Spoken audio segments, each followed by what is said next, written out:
పెట్టి కూరకి ఇలా ఎండుమిరపకాయలు,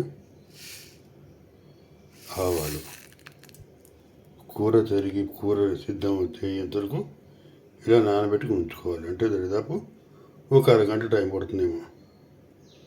అంతవరకు నానబెట్టి ఉంచుకుందాం. ఇది నిన్న కొన్నటువంటి బొప్పాయ కాయ.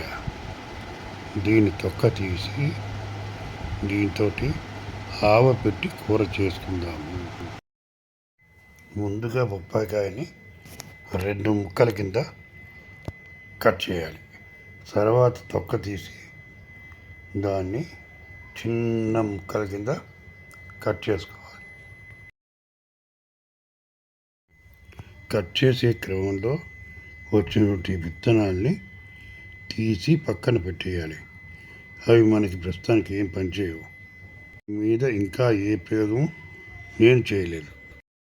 ఈ పచ్చిబొప్పాయితోటి రకరకాల కూరలు చేసుకోవచ్చు.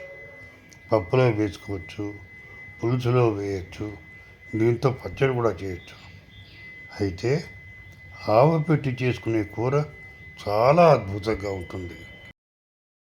ఈ సైజు ముక్కల్లో చేస్తే మనం డైరెక్ట్గా పోపులో వేసి చేసుకోవచ్చు.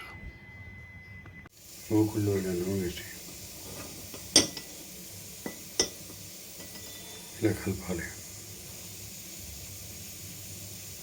ఇప్పుడు శనగపప్పు మినపప్పు కూడా చక్కగా కలపాలి. ఇప్పుడు ఆవాలు, జీలకర్ర,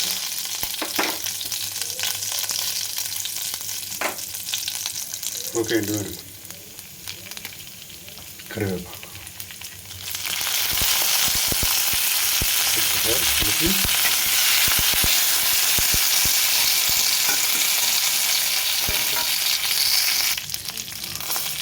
వేయాలి.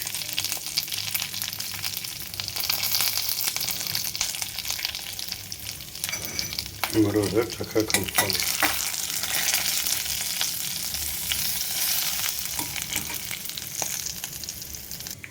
ఇప్పుడు ఈ బొప్పాయి ముక్కని ఇందులో వేసుకోవాలి.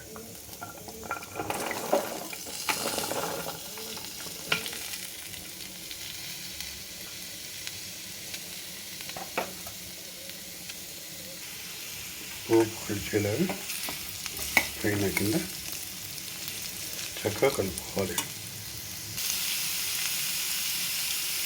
ఇప్పుడు ఉప్పు వేసి కలపాలి.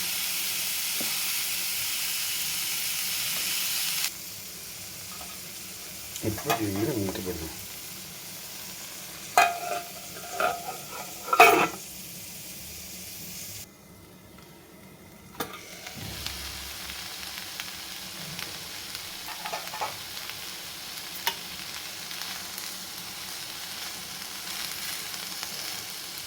ఇప్పుడు కొద్దిగా చింతపండు వేయాలి.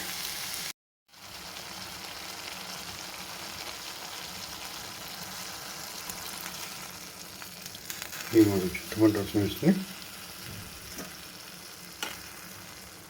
చక్కగా కలిపి మూత పెట్టాలి. కొంచెం సేపు మూత పెడదాం.